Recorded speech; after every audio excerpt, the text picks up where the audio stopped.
बीवी शौहर के हक में भी दुआ मांगती है, पर मेरा तजर्बा ये है कि जिस तरह भाई के लिए मांगती है ना,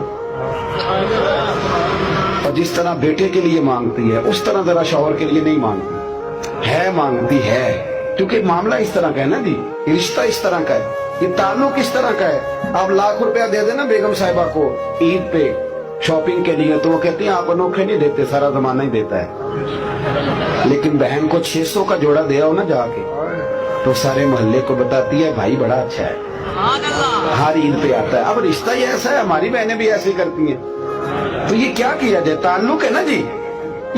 ये बेटियां ना माँ बाप के घर की खैर ही मांगती रहती हैं, खुशखबरियां भी पहले वहां, दुख भी पहले वहां। हजरत सैयदा फातिमा ज़हरा रज़ियल्लाहु ताला अन्हा ने बात सुनी तो कहने लगी अली हुजूर को नहीं बताते जाके, ये अल्लाह ने जो इत्माम किया, ये मजेदार बात, ये हुजूर को नहीं बताते। तो हजरत अली कहने लगे ये भी मुझे